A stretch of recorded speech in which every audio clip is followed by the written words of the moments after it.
Job était décrit comme l'un des serviteurs les plus fidèles de Dieu sur terre. Malgré tout, Dieu a permis à Satan d'éprouver sa foi. Il a alors perdu ses enfants, ses terres, a été accablé par la maladie, mais contre toute attente du diable, la seule chose qu'il n'a pas perdue était sa foi. Il ne lui restait plus que Dieu. Et pour Job, Dieu était tout ce dont il avait besoin. Malgré l'obéissance que Job avait, cela ne lui a pas empêché d'être atteint par le malheur. Car la souffrance n'est pas une punition de Dieu, mais une réalité à laquelle nous serons tous confrontés. Ce qui a fait la force de Job, c'était son attitude face à cette souffrance. Il connaissait son Dieu, connaissait sa puissance et combien il était plus grand que le plus grand de ses biens. Job savait qu'il était arrivé dans ce monde sans rien et que tout ce qu'il possédait était une bénédiction de l'Éternel. Et que même s'il reprenait ce qu'il a donné, là aussi, il s'agissait d'une bénédiction.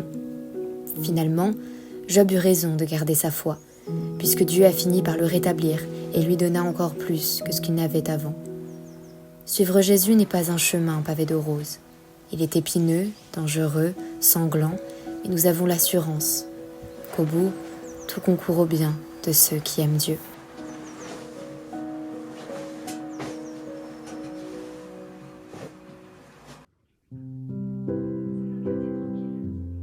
Chaque jour, les médias nous reportent les guerres, les famines, les meurtres.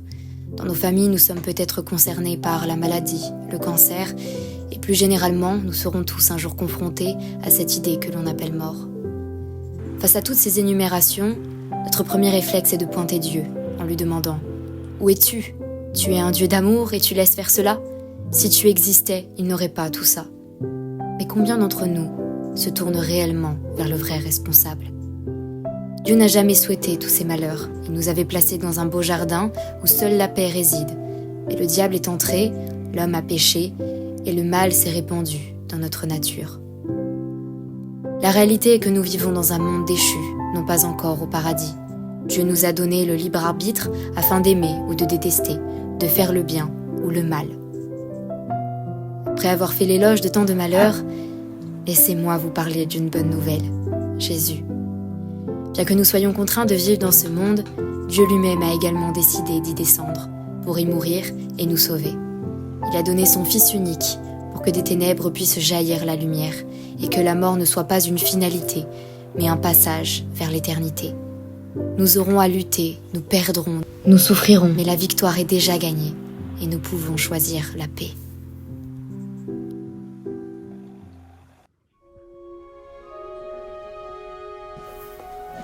S'il y a bien quelque chose que je peux affirmer par rapport à la souffrance, c'est que souvent, de la plus infime goutte de douleur, Dieu fait jaillir des eaux de bonheur. Laissez-moi vous raconter une histoire. L'année dernière, alors que tout n'était que plaine verdoyante dans ma vie, j'ai dû traverser l'un des déserts les plus arides. Durant plus d'1 an, mes journées étaient rythmées par les crises d'angoisse, la claustrophobie, la déprime.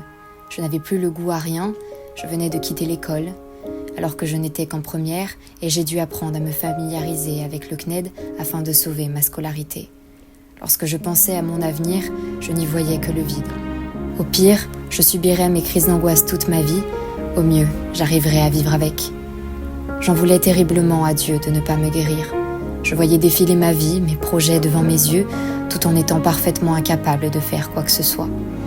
Puis finalement, sans même que je m'en rende compte, Dieu avait œuvré au travers de ma souffrance.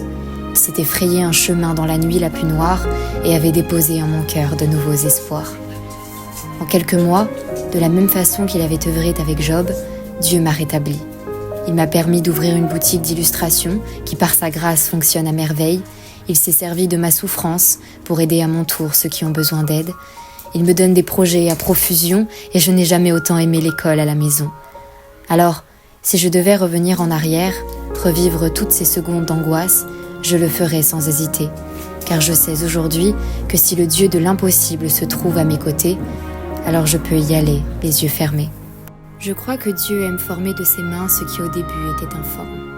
Il amène le souffle de vie là où il aurait dû avoir le dernier, et il change notre direction pour l'aligner avec la sienne.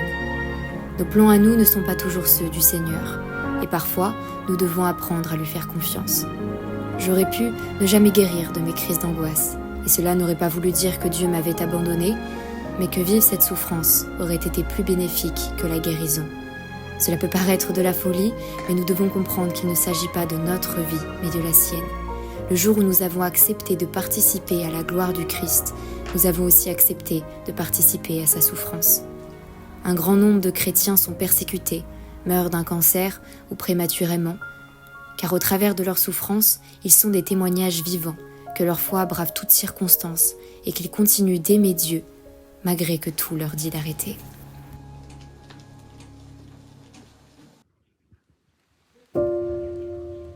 Il essuiera toute larme de leurs yeux, et la mort ne sera plus. Il n'y aura plus ni deuil, ni cri, ni douleur, car les premières choses ont disparu. Dieu nous promet l'espérance, l'éternité passée à ses côtés, entourée de ceux que l'on aime. Ce qui est en ce monde un jour ne sera plus, et la souffrance endurée nous paraîtra infime face à l'éternité. Mais pour ce qui est d'aujourd'hui, gardons nos yeux fixés sur celui qui peut nous procurer la paix. Confions-lui nos peines et soyons sûrs qu'il pansera nos blessures.